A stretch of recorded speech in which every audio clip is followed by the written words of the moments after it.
अस्सलाम वालेकुम नाज़रीन कराम, हम आप सबको अपने YouTube चैनल पर खुशामदीद कहते हैं और उम्मीद करते हैं कि आप सब खैरियत से होंगे।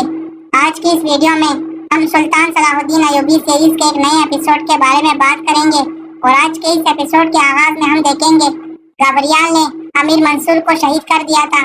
इसके बाद गबरियाल सूर्या का दोपट्टा सलाहुद्दीन को दिखाते हैं। उसे देखकर सलाहुद्दीन हैरान हो जाते हैं। कहते हैं सूर्या हाँ। गबरियाल कहता है मैंने अपने हाथों से उसके सर की चादर खींच ली। सलाहुद्दीन गुस्सा होकर फरमाते हैं तुम लोगों ने एक औरत की इज्जत पर हाथ डाला है, उसे बेइज्जत किया है, मैं तुम्हारा ये हाथ काट कर रख दूंगा। सलाहुद्दीन और उनके सिपाही हमला करने के लिए आगे बढ़ते हैं तो ग्रेगोर कहता है अगर अभी तुमने हम पर हमला किया तो सूर्या को इसी लम्हे मार दिया जाएगा। इस दफा उसका सर काट कर तुम्हें बेच दिया जाएगा। गबरियाल कहता है तुम्हारे पास आज शाम तक का वक्त है।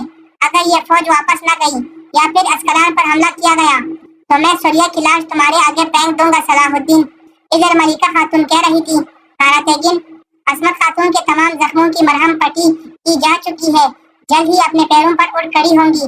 ये सुनकर खारातेगिन खुश हो जाता है। कहता है हमारी नजर में आपका मकाम बहुत बुलंद है मलिका खातून, आप अजीमशान सलजोकी खून है, जीती रहे। इसी दौरान असमा खातून होश में आ जाती है। पूछती है एबुके कैसी है? असमा तबेले के हालात कैसे हैं? खारातेगिन उनके पास आते हैं, बैठकर कहते हैं असमा भी और एबुके भी ठीक ठाक है बाजी, तबेले को बाद में बचाएंगे, इत्मीनान रखिए। फिर मलिका खातून कहती है हमारी करारगाह जाना जरूरी है, शिफायाबी नसीब हो। मलिका खातून जाने लगती हैं तो असमत खातून कहती है मलिका खातून आपका बहुत बहुत शुक्रिया।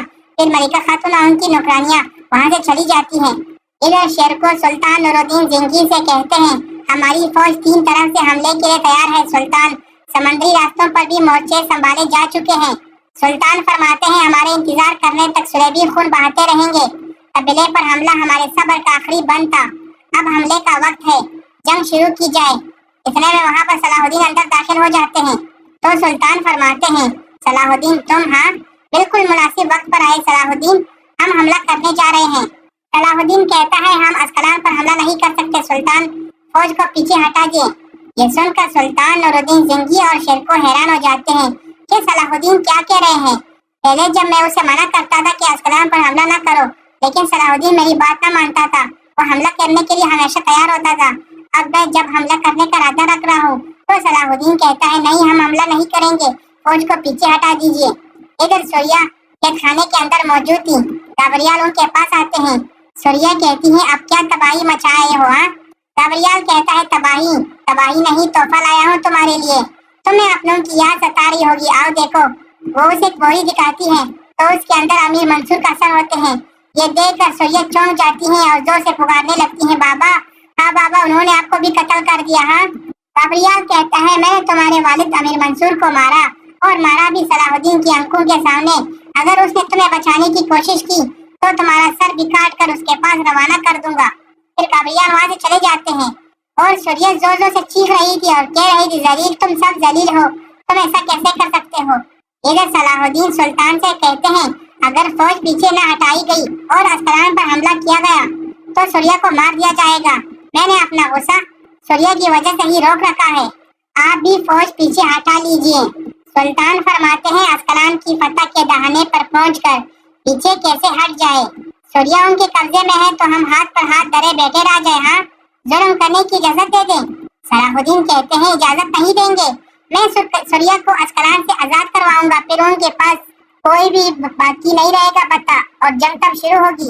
शेर को कहता है अस्कलान के चारों तरफ उनकी फौज मौजूद है, तुम सूर्या को कैसे बचाओगे? सलाहुद्दीन फरमाते हैं कोई ना कोई रास्ता निकाल लूंगा, बस मुझे शाम तक का वक्त दे दे। सुल्तान फरमाते हैं सलाहुद्दीन मुझे सूरत-ए-हाल का अंदाजा है, अगर फौज जंग के लिए हुक्म के इंतजार में है, मजीद इंतजार किया तो फौज में बेचैनी फैलने लगेगी। फिर सलाहुद्दीन सूर्या का दोपट्टा दिखाते हैं। कहते हैं सूर्या के सर से जोर जबरदस्ती करके दोपट्टा उतारा गया, उसकी इज्जत पर हाथ डाला गया है। किसी मुसलमान खातून की इज्जत पर हाथ डालने का मामला तमाम मुसलमानों की इज्जत का मसला है, अब फैसला कीजिए, हमें अपनी इज्जत बचानी है या नहीं? सुल्तान हाँ का इशारा करते हैं। कहते हैं तुम्हारे पास शाम का वक्त है सलाहुद्दीन, अगर सूर्या को न बचा पाए तो हमला शुरू कर दिया जाएगा। सलाहुद्दीन हाँ का इशारा करते हैं, वहाँ से रवाना हो जाते हैं। जैसे ही वो जाने लगते हैं तो सुल्तान कहते हैं सलाहुद्दीन अपना ख्याल रखना, हम हजारों अस्कलान फतह कर ले, तो भी एक सलाहुद्दीन पैदा न कर पाए। सलाहुद्दीन वहां से रवाना हो जाते हैं। इधर ग्रेगोर कह रहा था, शहजादी विक्टोरिया, तमाम कबीलों को खून में नहला दिया गया। सरदार, सिपाही, असमत खातून, सबको तलवार के घाट उतार दिया गया है। अब वो लोग नूरुद्दीन जंगी की मदद नहीं कर पाएंगे, कोई भी नहीं। शहजादी पूछती है, और सलाहुद्दीन? काबरियाल कहता है, मैंने उसकी आंखों के सामने सूर्या के बाप को मारा है। अगर शाम तक फौज को पीछे न हटाया गया तो क्या आया हूँ कि सूर्या भी मारी जाएगी। शहजादी विक्टोरिया कहती है, सलाहुद्दीन इन धमकियों के बावजूद चुप नहीं बैठेगा। सूर्या के फरार के लिए जरूर कोई मंसूबा तैयार कर रहा होगा। इसके बाद अगला दिन शुरू हो जाता है। सोफिया सलाहुद्दीन के पास करारगाह में आती है तो सलाहुद्दीन कहता है, हमें शाम तक सूर्या को बचाना होगा, वरना हमला शुरू कर दिया जाएगा और सूर्या की जान खतरे में पड़ जाएगी। अस्कलान में घुसने के लिए मुझे मालूमात की जरूरत है। सोफिया कहती है, किले के अतराफ में सिपाही मौजूद हैं। आस पास बहुत सख्त हिफाजती इंतजाम किए गए हैं।